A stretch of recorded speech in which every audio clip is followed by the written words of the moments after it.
Isaiah 54, 2 and 3. Everybody knows it. Hey, everybody knows it. It says, enlarge the place of your tent and let them stretch forth the curtains of your habitation. Spare not, lengthen your cords and strengthen your stakes. For you shall break forth on the right hand and on the left. We're talking about enlarging who we are. Enlarging who we are. I wrote this book because that I told you I'm going to release very soon. It's going to be on Amazon. It's about 31, maybe 32, depending on if there's one that's kind of sort of, 31 or 32 different concepts of leadership to take us through, all right? And I wrote it so that we can have the opportunity to increase our capacity. We're talking about that tonight, okay? For those of you who just got on. Hey, Kylie, it's good to see you. I'm going to release it probably in January, and I want to do some live video just like this with you guys, and get as many people as we can on to discuss. I want it to be a discussion on how we can be better leaders in our departments. When I first started, when I first started as a worship leader, and I talk about this in the book, I found that I was good at playing music, and that was probably about it. And so, just getting there, I was getting there actually at Cornerstone, and there in Toledo. And I remember the worship team was ready to get me out of there. They were ready to kick me out of there. And basically because I did not know how to relate to people. Didn't know how to relate to people. I'd been playing music in my house. Been playing music in the church. I had been traveling, doing music that way, doing it by myself, doing it sometimes with other people. But there's a difference between doing things by yourself and doing things where you have to relate with people. And sometimes we fall or fail in relationships with people. I found when I was first starting that I was more concerned about people getting things done than I was about who people really were. Who are you? What is your life all about? Those are questions that we rarely ask each other when we have tasks to do and things to complete, and we got to get it done. And so I talk about that kind of stuff in this leadership book because I feel that we first should always touch a heart before we ask for somebody's hand. You should always touch somebody's heart. And it can be difficult to do so when you're trying to just achieve the task. And so we have to learn how to be influential with people. Leadership, number one, always at the top of the list, is always being influential. You are not a leader if you don't have anybody that you're influencing, right? So that's one of the things that we want to increase in our life, in our world, is our influence. For instance, here's just how important influence is. If you put a CD out, then you have to have some people that will actually want that CD. If you have no influence, people they may not even know that it's out, let alone purchase it if they do know that it's out. So increase is something that has to take place with our influence. Increase is something that has to take place with our capacity. All right. So Isaiah 54, he says, enlarge the place of my tent. Okay. So we're going to talk about, number one is our systems. How can we enlarge our capacity? How can we enlarge our capacity? I'm going to talk about 5 ways to enlarge our capacity tonight. This is also going to be in the book as well.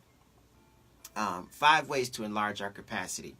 Having good systems is number one. Good systems is number one. That we look at what we're doing. I'm just talk more about it right now, but we want to look at what we're doing and decide on what things are working, what things aren't working, and not continue to do the same things that aren't working and just be okay with it.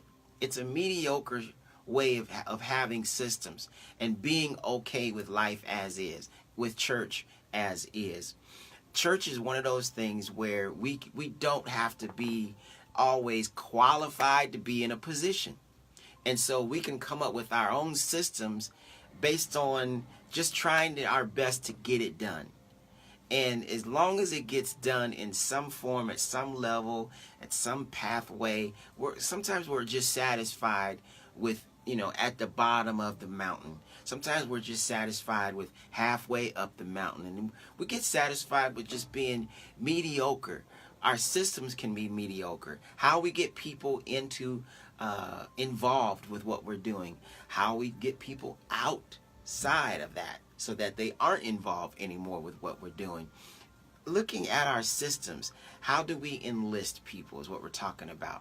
So that's just one example of our systems. Systems can be way bigger and smaller than that, but we have to look at our systems in order for us to increase our capacity. I was a long time ago, probably 2000. One of the things that happened in my world was I was writing songs, probably had been writing songs for almost 10 years before the year 2000 and or more. Nobody had ever heard of these songs. Nobody had ever seen these songs. Nobody ever cared to listen.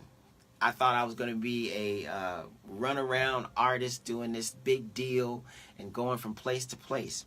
And so my system is that me and a friend would get together and we would write these songs.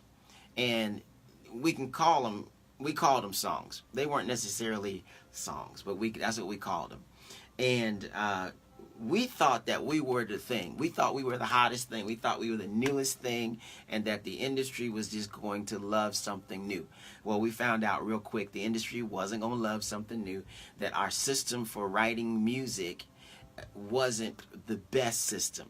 And though we enjoyed it, it wasn't applicable to the listener. It was good for the writer, it was good for the creator, but it wasn't good for the listener, which is what songwriting is all about, being able to connect with people.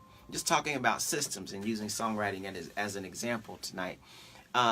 So I had to change my system of songwriting and who I was trying to attract with my lyrics, with the beat, with the groove. I was trying to figure all that kind of stuff out so that I could connect better. It's a system. It's a system. And so I was able to drop those lyrics and drop the music into the system. And then what would come out on the other side would be something that people would enjoy. If I hadn't changed my system of songwriting, just in thinking of songwriting, if I hadn't changed my system in how I wrote songs, why I wrote songs, when I wrote songs. If I talk about when, just real quick, I would hear a word from the platform during the preaching, and I could choose to not do anything with what I just heard, hope that I would remember to write it down later and capture it and write a song. That becomes a system too. When am I going to go back and write a song? My system at that time was I would take whatever notes I had in the service, and I would go right back into my office, and I would start, trying to deliberate over that, look at it, check it out, and see if there was a song in there, and try to put it out there.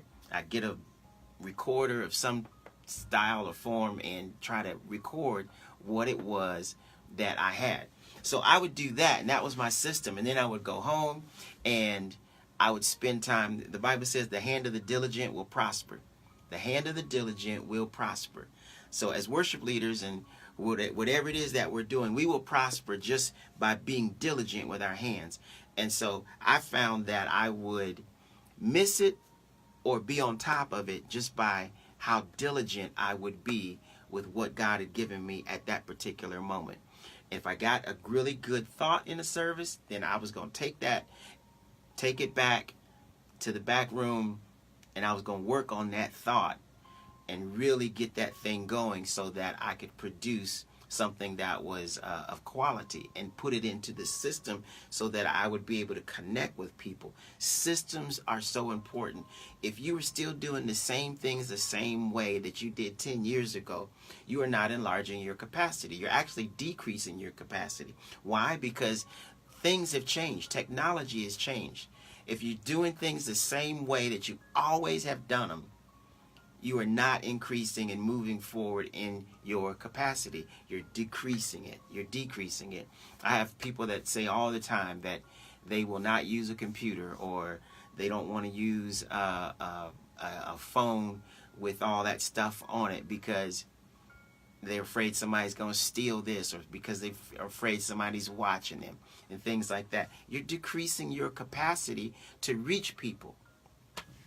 So systems are so important. That's the first one.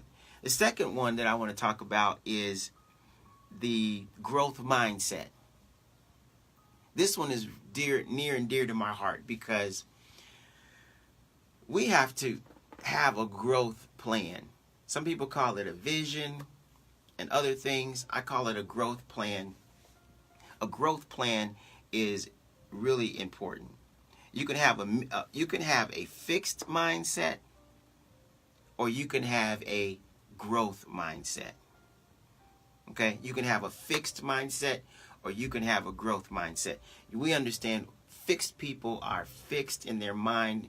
They're fixed in their body. They're like, I'm not going from this. This is great. This is fine. This is where it's going to be. We don't need to go any further. Even the Bible talks about people like that, and says that when you're presented with the new wine, the people will say to themselves, you know what? The old wine is better. The old wine is better. I don't need the new wine. The old stuff is just fine for me. That's a fixed mindset. But the other person is the person that says, I have a growth mindset. Okay? We're talking about increasing our capacity. So the growth mindset says to themselves, I have to figure out who I want to be in 1 year, in 3 years, and in 5 years from today, and look at who is around me, because you can look around you and you can see what you're going to be by the people that are around you. But having a growth mindset means I don't want to be the same person that I am today in a year, or even 3 months from now. I don't want to be the same person that I am today, let alone 5 years and 10 years down the line. 5 years is coming. 3 years is coming. A year is coming. Tomorrow pretty much is going to come for the majority of us, right? So who are we going to be? What are we doing so that we can enter into all of our tomorrows as a better person? We're talking about growth. A growth mindset says that I need to input new information in so that I can grow based on the seeds that I plant in my heart, and develop who I am, and not look for somebody on the outside to develop you, or even to pay money to have that happen. You can read a book, get some things done all on your own just by having a growth mindset and not having a fixed mindset. So here's something I wrote. A growth mindset drops the restrictions and adds the word yet. Like, I'm not good at math yet. I'm not good at playing yet, or I'm not as good as I want to be yet. Yet just means that there is a day coming that I will be, because I'm doing the necessary things to grow in that particular area. If you aren't having a yet mindset with your growth mindset, what you will find is that you will get to that next phase, that next day, a year later, and you haven't grown. You haven't grown. What's important about growing is that you write down what you want to, who you want to, why you want to be the growing person that you're trying to be. All right, so let's have a growth mindset and not just a fixed mindset. So I'm giving you 5 ways to increase our capacity. And if you're interested in asking a question or any of that's on here, most of you are just kind of waving, which is all good. Thumbs up. I see you out there from Wilmington. And you know what? I don't have a podcast. What I have done is on www.presencedriven.app, which I just put that link in there. You can get on there and you can get an app that I use with my church, and that I use also with leadership, that I use with everything that I am trying to do. It's for Android, and it is also for iOS. All right, so you can get on there, and you know, it just says URL shortener, but you can get on there and you can kind of connect with us. All right, I have some things on there as far as podcasts with singing, music, and stuff like that, and soon some of this right here we will also put on there. All right, let's look at number 3. Expanding and demanding. Expand and demand. Here's the thing. Since I'm from Toledo, in the sense of I have lived in Toledo the longest. I've lived probably 28, 30 different places before I was 13 years old, because I was in the, because my dad was in the Air Force. All right. My thing is trying to tell me to log back in here, so I make sure I do. And so we moved around, 28, 30 different times. What I found when I was living in Toledo, for everybody that lives in Toledo, you got to create your own motivation. All right? This is just for Toledo people to know. There is nobody around you that is going to be like, hey, get moving. You got to keep going. Push forward. You are doing great. If nobody is doing that, which you rarely find that, I rarely found that in Toledo. There's something about Toledo that I had very few people that were always pushing you to be creative. There's some that are there doing it, and they're doing it, and it's awesome. I'm just talking about the majority. It's like this thing over the city, and when people would come into the city that were creative, that I would connect with, then gosh, my creativity, like a light, would just get brighter and brighter, like a flame. It would just, it would just really flame up, because their creativity was motivating my creativity. It was like deep calling the deep. And that was awesome, and that was great. But then when they left, I had to have my own motivation to get things done. I didn't have people there for 20 years that I was there. I didn't have people saying, man, keep on writing. We are just loving what you're doing and celebrating it. Because it's difficult to find people that will celebrate you. Okay?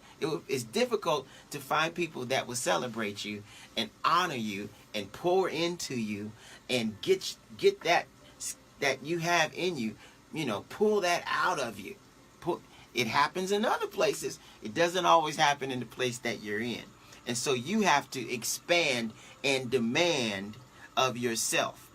Okay? So let me see what I wrote down here, just so that I'm not passing over what I wanted to say.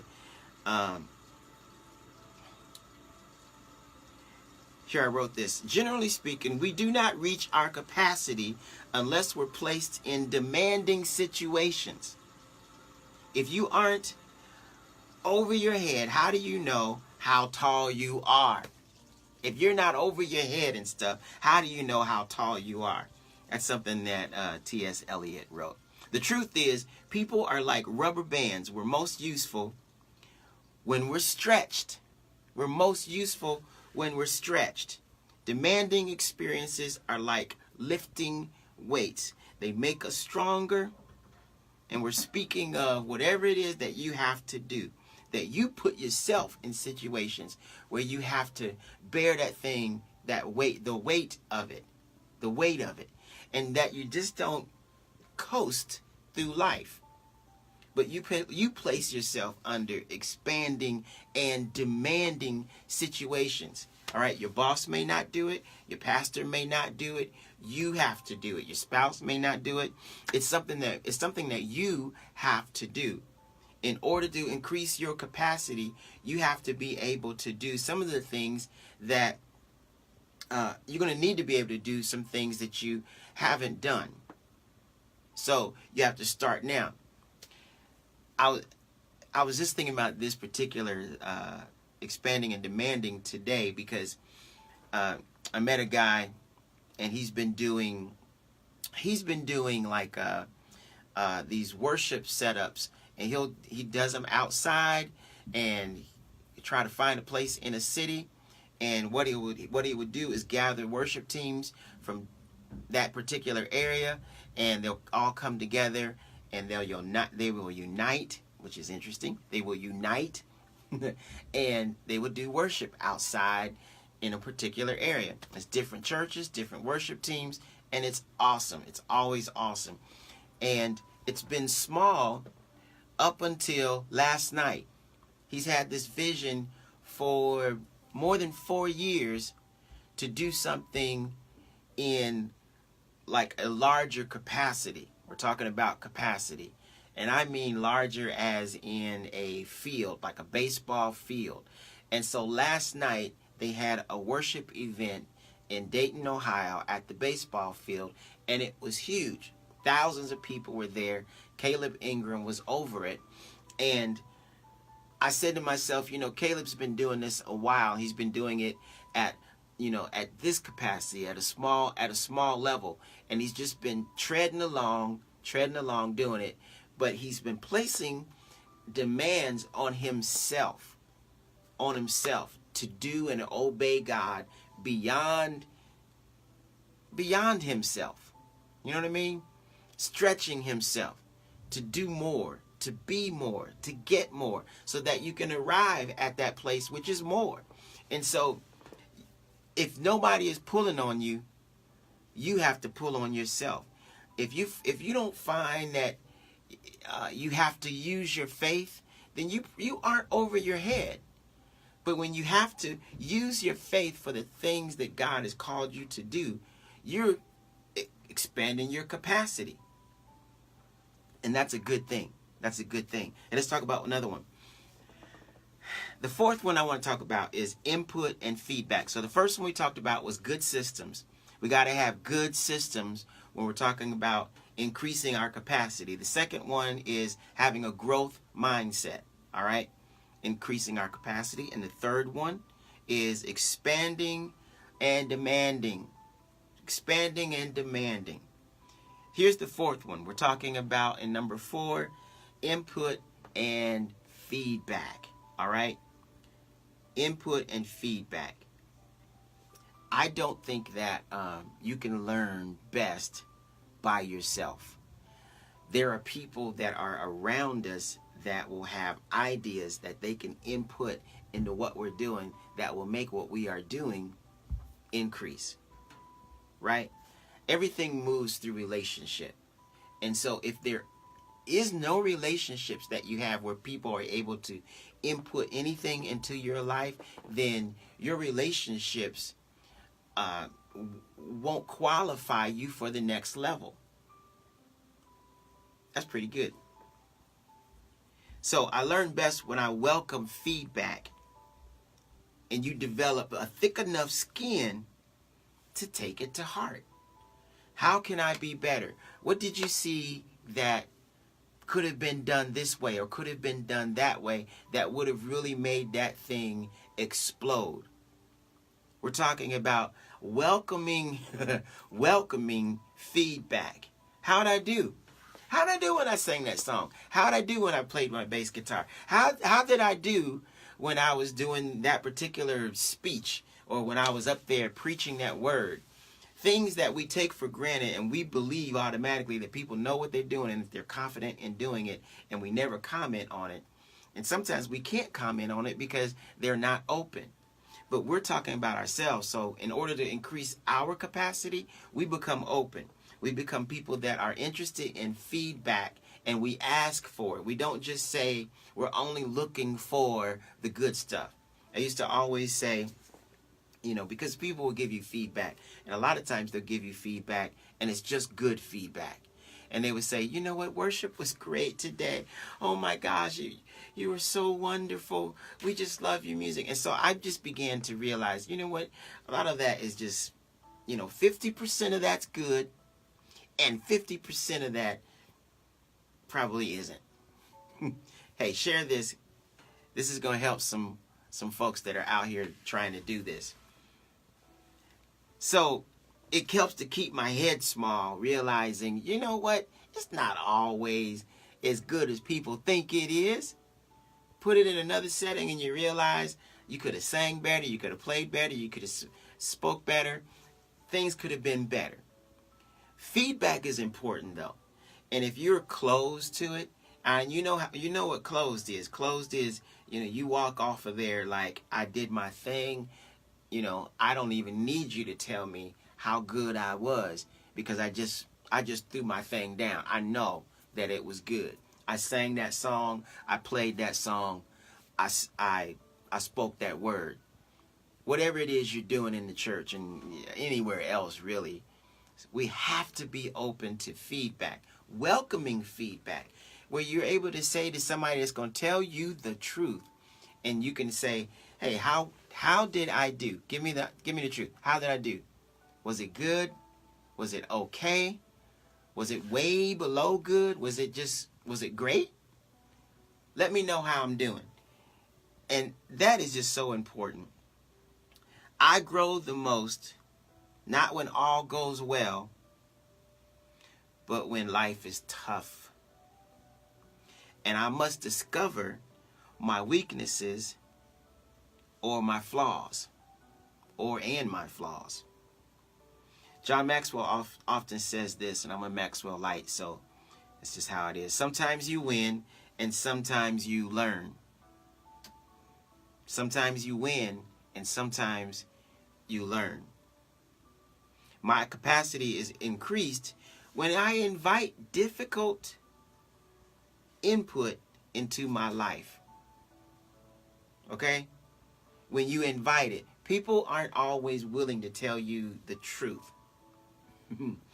They will tell you what they want to hear because they want you to be pleased with them. Okay? So we don't always hear the truth. And here you are trying to enlarge your capacity and get the truth out of people, and they will just tell you, oh, I loved it. Oh, that was awesome. That was great. That was beautiful. Love how you even dressed. Everything was just on point. And they're not telling you the truth. And so we need people that will tell us the truth in order for our capacity to be enlarged, and we're able to look back and do a reflection, which I talk about, a law of reflection, and able to say, hey, let me look back on it, even myself, and determine what I could have done better and what I did great. All right, so input and feedback. Here's number 5. The fifth one is taking risk in new territory. Okay, taking risk in new territory. You cannot expand your capacity by repeating the same task, performing the same routines that you've used and done, and you've accomplished that already. You will not increase your capacity by being successful doing old things. You will not increase your capacity by being successful at doing old things. Now, many of us love to just be successful, and we would do the same old thing all the time, and we would think that is awesome. Thumbs up. Thumbs up. Emoji thumbs up, When in reality, you've already mastered that. You got that down. It's kind of like riding a bicycle. When you're learning to ride a bicycle, it's difficult. It's difficult. And you're going to fall. You might run into a tree. You might run out into the street. God knows, don't get hit by a car. All kinds of things will happen. And you've got to get back up on that thing, put both feet on there, and trust that you're not going to lean to the left or to the right, and you're actually going to go forward and be able to stop Braking is a whole nother thing on a bicycle. But you know what? Once you've gotten it and you got that thing down, don't look for somebody to praise you because you are 30 years old riding a bicycle. Let alone now you got it and you're 10 years old and you're riding a bike. You got that. You got that. So no praise. No, none of that for that. No compliments because you have mastered riding a bicycle. Please don't get on Facebook and say, I'm riding that bicycle again. How awesome is that? What people do then is they do what we said was number 3, expanding and demanding in their experiences. So what they do in taking risk in new territory, which is number 5, what they would do in riding a bicycle is that they say, you know what, I'm going to try to ride 30 miles. And once you get 30 miles, you might say, now I'm going to try to ride 50 miles. And I'm going to do that and raise money for this particular organization. Now I'm going to ride 100 miles. I'm going to do a 3-day trip. And I'm going to spend the night outside in a tent. Now you are taking risk and expanding your territory with those new risks that you're taking. Please, guys, I mean, you sing and you sing great, you play great, you preach great, and you're doing the same things over and over and over and over and over again. And you got that. You got that. But you're not increasing your capacity just because you're successful at what you already can do. Increasing our capacity has to do with having good systems, looking at the systems, and reviewing those systems, changing those systems. It has to do with having a growing mindset and not being fixed because we were good yesterday. We don't remain in yesterday. Expanding and demanding new experiences, expanding and demanding from ourselves when people are not pulling on us to give new and to do something else. We have to expand on ourselves. If that means learning an instrument, if that you don't know presently, and you might be 35 years old, if it means taking voice lessons, if it means learning how to administrate, if it means reading a book, How to Win Friends and Influence People, so that you can be a better communicator, a better listener when you're in front of somebody. Whatever that means, it's expanding and demanding your experiences. Number 4 was about input and feedback. That we are willing to listen to other people and not just, believe our own hype day in and day out. Taking risk in new territory. I wrote this years ago. I had to recognize that I could not expand my capacity by continuing to repeat the same task and perform the same routines that I had accomplished in the past. The only way that I could get to the next level was to progress, whatever you want to say, into new territory. I had to try new things. And guess what? It's scary to try new things, but it's worth it every time to try new things. If you want to be a growing leader, growing your capacity, enlarging who you are, even as Isaiah said it, enlarge the place of my tent and let them stretch forth the curtains, the habitation. Spare not, lengthen the cords and strengthen the stakes, for you shall break forth on the right and on the left. That's about enlarging and broadening and making room for who you are. Some people like to say they will reinvent themselves at a particular age. What they're doing is enlarging their capacity so that they can do more in life than what they've done. And maybe what they've done already was awesome and it was great. But our capacity needs to be enlarged in order for us to do even greater things. We have to learn new things and put more seed into the grounds of our heart. Right? All right. So that's 5 ways that we just went over on how to enlarge our capacity. These things are coming from my book on the 3132 different laws for worship leaders and your team so that we can become better leaders. Why do we need to become better leaders? Because we're great already at singing. We're great already at playing music. We fail all the time, too many times, at relationships. I've seen that there are people, I don't care what church you're from, all this kind of stuff. Whatever kind of music you do, whoever your pastor is, whatever the name of your church is, whether you're recording or whether you're not, or whether you want to record, whether you play 10 instruments, no instruments, and you just sing, this learning to be a leader is necessary so that when you have that open door that comes to you, the Bible says he opens the door that no man can shut.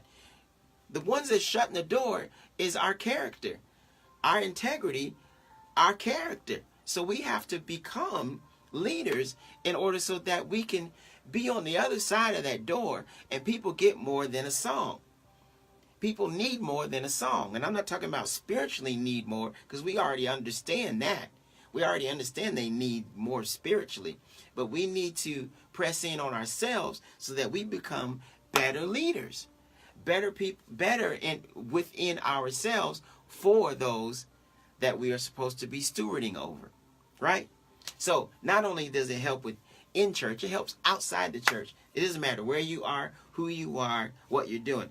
Here's some of the things that I want to share with you just real quick of some of the things that I have in this book. I'm going to talk about the law of discernment. In the law of discernment, I talk about the different lids that are on a service that you have to be aware of, the different lids that can be on a person that you want to be aware of. You want to be able to discern what's going on before you get there so that you can better navigate through your services.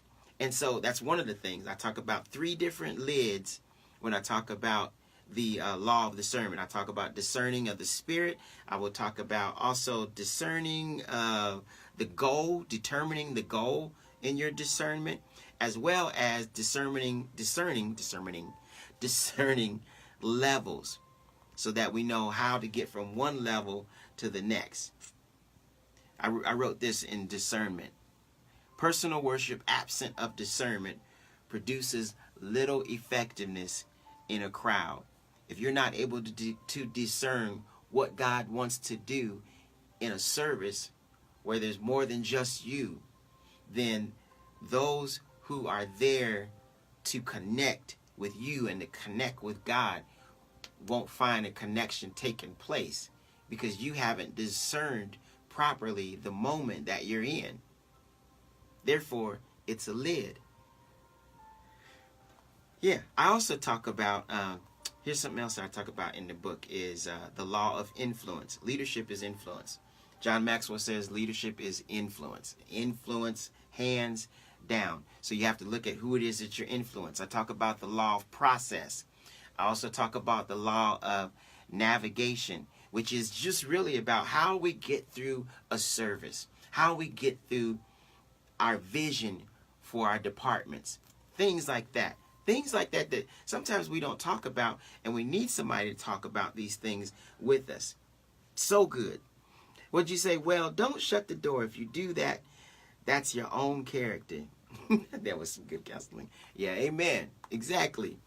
I talk about the law of addition, the law of solid ground, the law of intuition, the law of respect. When I talk about the law of respect, I'm talking about respecting one another, each other, those that are in authority, learning how to respect one another. You cannot honor anyone that you do not respect. If you don't respect them, go to another church, go to another place, find another job. If you don't respect the people that you are around, so important.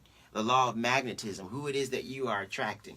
One of the things I've found is, if we talk about creatives, is that creatives sometimes like to be the biggest deal. And so when you have people that come around you and they are better than you, you will try to put a lid on them because you don't want anybody around you necessarily that's better than you. They can dance better than you, or they can sing better than you, or they can play better than you. And so you may be feeling intimidated because you have people that are trying to connect because they're being drawn to what you're doing and how you're doing it. And they want to be a part of it. Maybe it's really excellent, but they don't know that you're intimidated and you don't want to lose your spot because you haven't grown in that area. You haven't enlarged your capacity in that area. So what you end up finding yourself doing is trying to put a lid on the folks that are around you, and you save the best songs for yourself,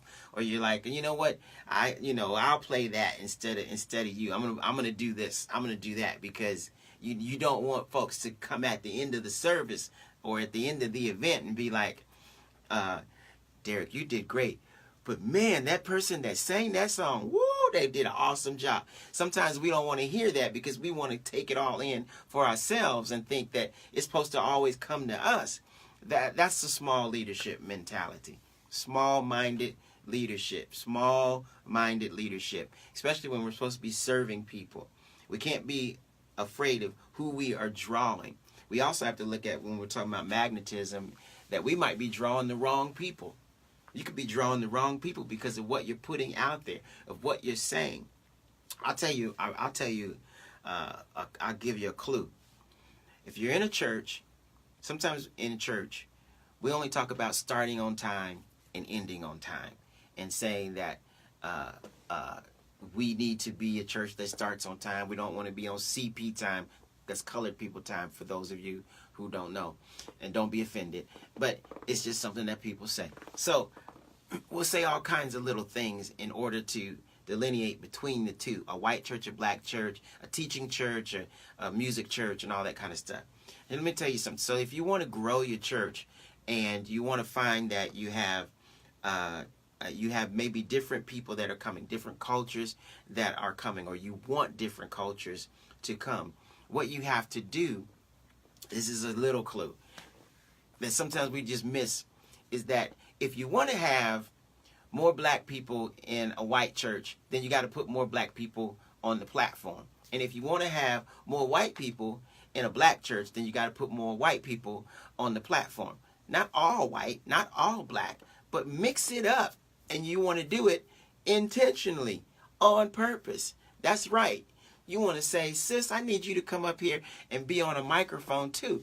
Why? Because then the people that you're trying to draw will see from the audience looking at the platform, they will see themselves and say, oh, I could do that too because I see somebody that looks like me. If people come to our churches and all they see is a bunch of black folks, then they won't think that they could also be included if they're Asian or Latino or Caucasian or any other thing. If they only see one culture up on the platform, then they won't think that they could be a part of that. Therefore, they'll go to a church where they feel like they could be a little bit more comfortable because they see people that look like themselves, and vice versa. In whatever church you go to, whatever colors you're trying to put up there. It's as simple as saying this. My wife and I, we're black and white couple. I'm black, she's white, okay? So if we go to a church that's all black and black folks look at us like, what you doing with her? Then we ain't gonna feel comfortable. So then you won't find that church becoming a mixed church. But if we go to a church that's already, got a few different cultures in it, and they're okay with mixing cultures, and they've grown up in that particular area, and we go there, and we feel comfortable, it's because we have felt comfortable that we decide to stay. And so it's little things that help us to catch a clue on how to grow a church. That you have to put people up there of the people that you want to attract. That's how you deal with the law of magnetism. It's not difficult. Church ain't difficult. Church can run just like any other corporation, even though it's a ministry and a corporation. I talk about the law of the inner circle in my book. So in the law of the inner circle, sometimes this is what I want to talk about when we say about that, is that knowing who to have in your circle and who not to have in your circle. I'm talking about the inner circle. So there's an outer circle and then there's that inner circle. Folks that are closer to you. Jesus Christ had an inner circle. He called them the 12 disciples. Okay? And even within the inner circle, he had one that was, crazy. The Judas. And so you may have one in your inner circle who could be crazy. If Christ did, there's no reason why you might not have one that's closest to you that is a betrayer. But the goal then, when we talk about the inner circle, is to have people that qualify to be in your face. They qualify to be in your inner circle. And sometimes we don't like that word qualify, where we're qualifying people to be close to us. Some people are not qualified to be close to you because they can't handle it. They can't handle, and I'm not talking about they can't handle what they see, because what they see is, you cussing and you drinking and you acting a fool. I'm just talking about people just can't handle being that close to you. Not talking about because you're not living righteously and living right.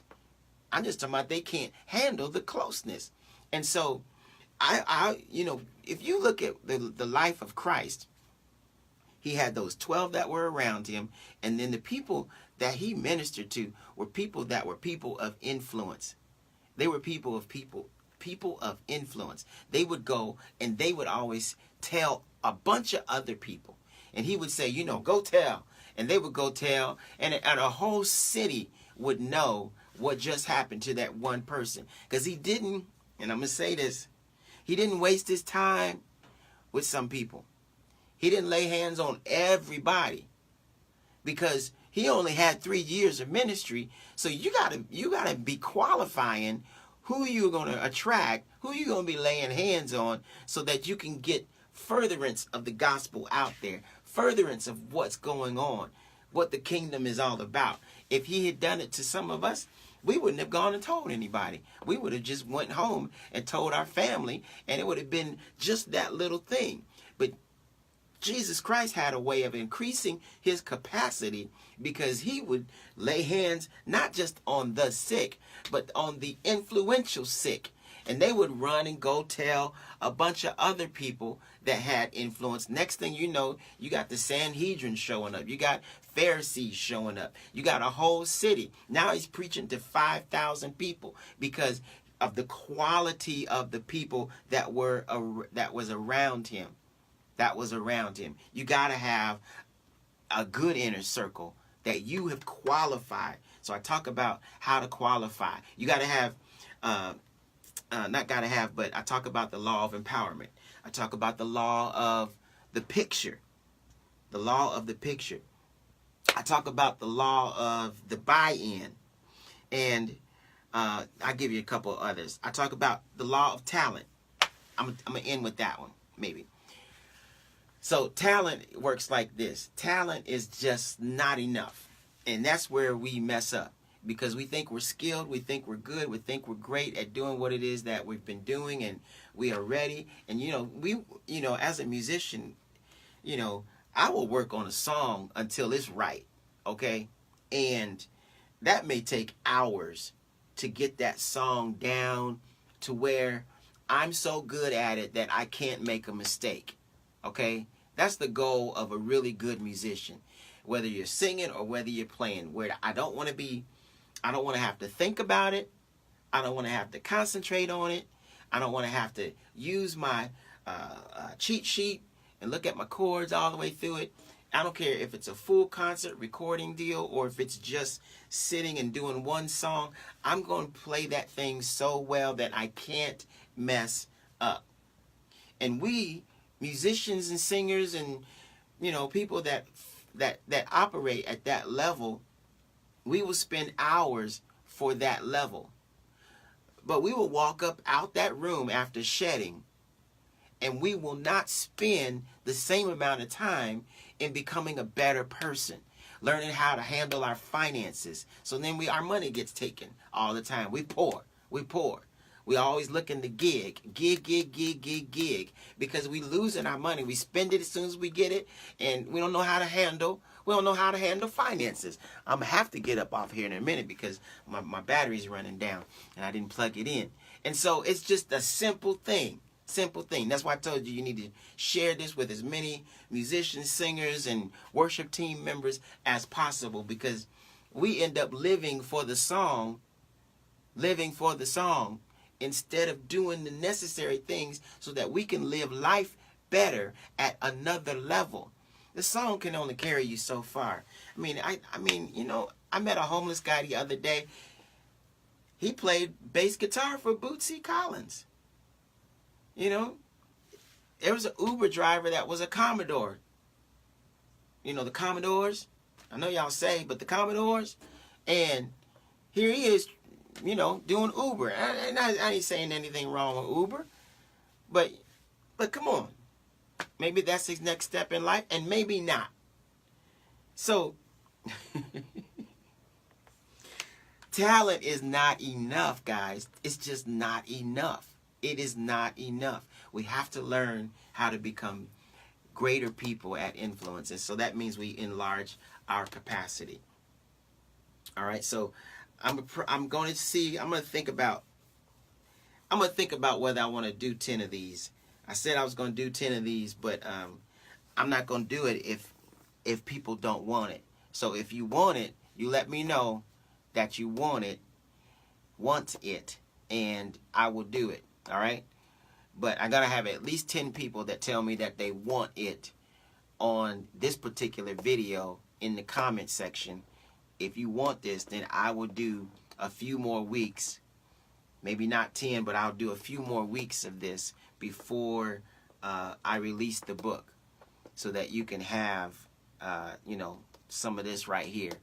Some of this right here is going to change our churches and make our churches better. You realize that you're in a position that you're in because you are a person of influence already. People are attracted to you because of your skill, your talent, and your ability.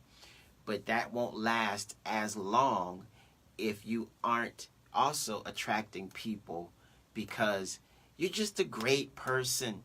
And that won't last long if you aren't a leader. And so we want to raise the scale of our leadership, raise the temperature up on the leadership scale, okay?